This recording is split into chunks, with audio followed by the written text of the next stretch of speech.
Okay, folks, it's your buddy Mike Messier, Mike's Instant Movie Review. Here we go. Dune 2.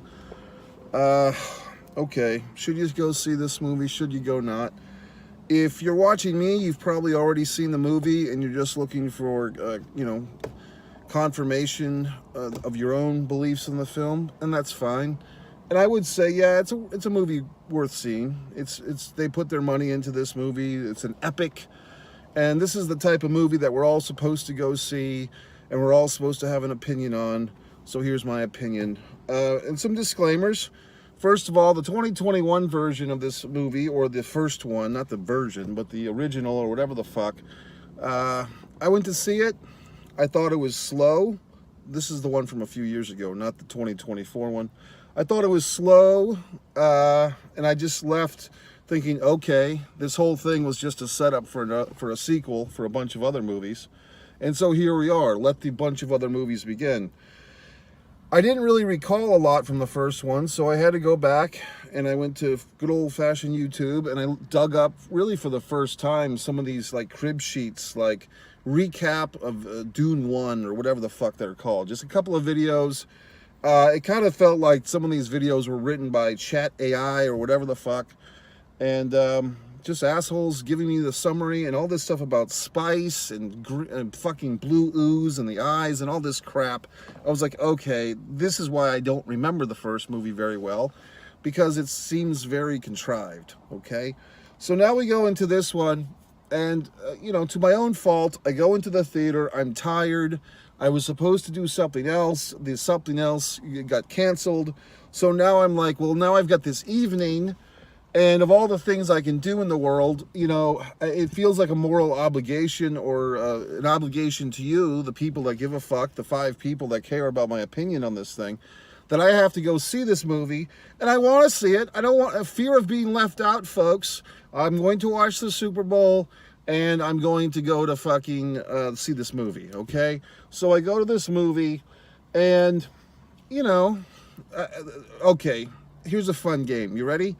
If you want to see movies these days, here's a fun game if you're getting bored. Count the amount of times any character in the film says this line to another character. Are you okay?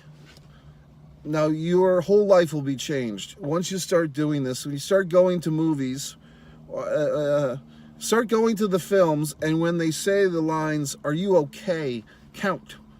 And see how long it takes. In this particular movie, Dune, which is supposed to take place in this other world or whatever the fuck, with basically the first scene, the Zendaya individual starts choking and she, don't spit up the goose or whatever the fuck. And then she's like, eh, and then fucking Pretty Boy Floyd here comes in. Are you okay? And then she like, and then he goes back to her. Are you okay? And then she even says, okay. And he says, are you? So it's like 2.5 are you okays. It's just funny because if you write screenplays like I do, you start digging through your script. It's such a creative crutch. It's like, okay, one character shows physical manifestation of some issue, whether it's mental sadness, emotional sadness, physical ailment, and another character, for clarification, says, are you okay? And then the first fucking character has to explain what the fuck is going on with them. Or the film explains it in some way. But if you look for this "are you okay" line in cinema, you'll see that it's very much there. The film Mission Impossible from maybe 2 summers ago, whatever, the 7th fucking sequel or whatever the fuck, that had like a record amount of "are you okays." Moving forth, I was starting to doze off a little bit. I would say this goddamn thing is 2 hours and 45 minutes. It's like a job seeing a movie like this. I started to doze off, but then I woke up. And finally, when this goddamn story started to like have some fucking meat to it, like things that I could understand, this vague fucking war of these assholes that I don't care about, yet we're all supposed to give a fuck. Ooh, this imaginary planet that doesn't exist that we're all supposed to give a rat's ass about from some sci-fi story written in 1965. Well, can I fill you in? I think it's a tragedy of sorts because from what I understand, having gathered knowledge, okay, Dune, I believe, was written in 1965 or thereabouts, and a decade later, our buddies over there basically borrowed many of the elements from the Dune story, the 6 novels apparently, to create Star Wars. So now, back then, in the 1970s, we didn't have our trusty internet. And but I believe even at the time, people were kind of like, hey, this Star Wars phenomena is somewhat similar to Dune. Maybe a bit more action and a bit more Wild Westness in the Star Wars films. But a lot of people were kind of pointing out, hey, there's a lot of similarities here between this Star Wars movie, spectacular, and these Dune novels. However, the Dune novels weren't the first one to the cinema. So everyone got caught up, and we all know the story. 50 years later, Star Wars is a worldwide phenomenon, and Dune has kind of been sitting on the sidelines. Now, I believe that there's been other film interpretations. Wasn't Sting in one? Now they have Labyrinth being re-released. It's all these goddamn things. But I believe there was a Sting, if I'm not mistaken, was in a Dune that didn't do so well, apparently. But here we are in 2021, and now Dune's coming out. I went to go see Dune. I was like, oh, this is kind of like Star Wars. Like, there's some Star Wars type of elements. But really, it's the Dune elements that were stolen in the first place. So now it's kind of like a thing where, an asshole like me that kind of grew up on Star Wars, all these things of like the sand and the Imperial, and there's 2 sides, and all this horse shit. It just rings like kind of Star Warsy, but when you see these Dune movies, they're so dramatic and serious. You know what I mean? In other words, they're not really fun. I mean, it's well-made filmmaking, and you pay all the big money for all the top stars and blah, blah, blah, and the great Hans Zimmer music and all this refined horse shit. But at the end of the day, are these movies fun? And the answer is really no. I mean, this is more like a very dramatic. There's not much levity, meaning i.e. humor. There's no cute little C-3PO. It's just all this boring horse shit. And then the fight scenes are really, for me, what carries it. And then we get into some drama stuff where it's like, okay, the guy that all the young women are coming to finger bang themselves over, Timothy Chalamet, or whatever the fuck, good actor. But basically, when his character is basically like being revealed to be this messianistic fighter of these people, the whatever the fucks, the Frenians or whatever the fuck their names are. It's like all the words are like close to English words. So it's like, was it like Freyon? So it sounds kind of like friend, am I wrong? Or something like that, but it's not. And then he like battles for these fucking people, and he really just wants to bang the Zendaya chick. I mean, that's the whole reason why he's there, which is obvious. And then he's got to fight like a giant fucking snake, and the sand snake or whatever the fuck, and that's how we get our blue serum. What the fuck? So then it's like, and then they go to battle, and then it's like, well, it is written. It is written. Oh, okay, it's written in some fictional fucking book. It's like this Dune's version of the Holy Bible. And we, as the fucking audience in the fucking theater, in our reality, are supposed to buy into this book that we don't have a copy of, that we don't read. These prophecies. Oh, it's a prophecy. Well, Christ, then it has to happen because it was foretold. Well, shit. In that case. So then this fucking asshole, now he's got all this goddamn power. He's embracing his power. He's going to avenge his fucking father. Was his father killed in the first one? Because I cannot fucking recall. And the goddamn first one was out in the theaters for a couple of days a few weeks ago. I did not go to see it because guess what, folks? I didn't like it really the first time. And I knew the first time I saw it, it was just a fucking reason to have this goddamn sequel. But yet here I am. So it's like, basically, I'm not arguing that they haven't made a great movie. Similar to the fucking Lord of the Rings fucks, I didn't give a half a shit about that stuff either.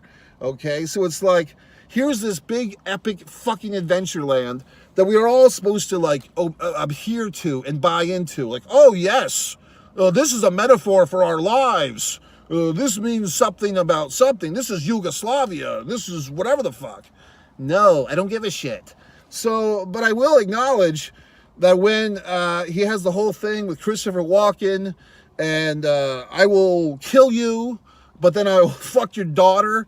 But then he's telling the other ones, Zendaya, I just need you, I want you to hear, I will love you until my dying breath. And you know all the fucking, the young women in the audience are fucking making their auditorium seats damp with these things.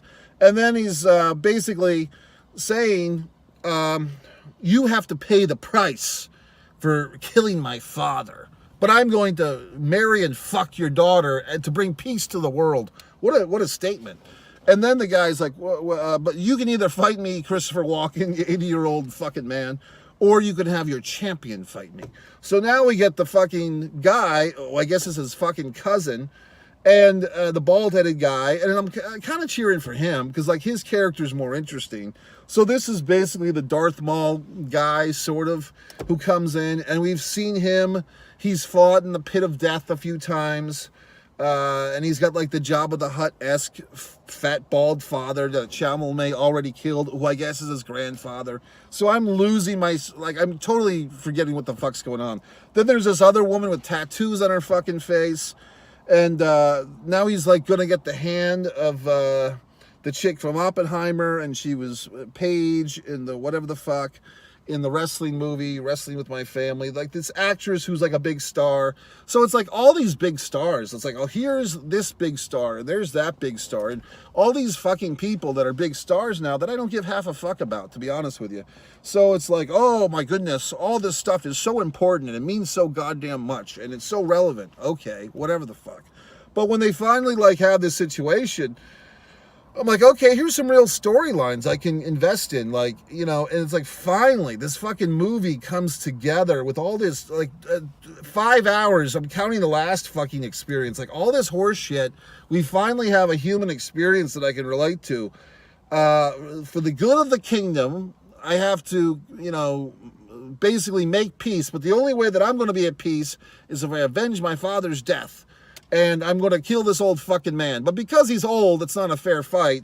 So someone gets to fight in his stead. So that the bald-headed fuck comes in, and he's looking for fame and glory. And he's having his brother kiss his foot and all this stuff.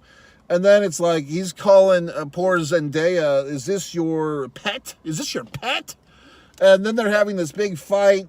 And somehow Chalamet gets stabbed a couple of times. But the great thing about fucking heroes in movies is they get stabbed, they get shot, somehow they just fucking live. Like everybody else in a fucking movie, if they get stabbed once or shot once or just a paper cut, they're fucking dead. But the heroes of the movie, they can get stabbed in the heart, they can get shot 5 times in the chest. I mean, they're basically Tupac in fucking 93 or whatever the fuck. They just live through goddamn everything. So, any fucking way. Then Pretty Boy Floyd here, kills Bald-Headed Geek. Then he goes over and he's like, I'm going to take Rose McGowan here, or whatever the fuck her name is, Paige Van Zandt, and I'm going to fuck her, and Walken, I'm going to kill you. And then we somehow, in this fucking world with no cell phones, no smartphones, no internet, somehow we get word from the 5 Council that they're not accepting his ascension. Okay, well, where the fuck did that come from? How did you get word from like, this shit just happened. This fight just happened, and Chalamet is taking over the goddamn world, but the 5 heads of state, wherever the fuck they are, have somehow made their fucking accord. How? Did we even see that? I mean, where would they have like some hieroglyphic form of communication that we don't know about? Because I didn't see any fucking board meeting with Samuel Jackson and Jar Jar Binks and all these other assholes deciding that Pretty Boy Chalamet can't rule the fucking world with Paige Van Zandt as his fucking girlfriend, as his wife, and then the pet, and all this other shit, and you throw Spider-Man in there with the fucking punk rock Spider-Man. It all makes a hill of nonsense. And I'm just sitting there thinking, I think I'd rather just watch, 90 Day Fiancé or some goddamn murder mystery fucking show, or the Delphi murders, or something with reality. Because this fictional sci-fi bullshit is just, the problem is, like I said, all the best parts of this fucking movie were more or less done by Star Wars 40 fucking years ago, and now Dune has to have the scraps of its own meal, basically. That's it.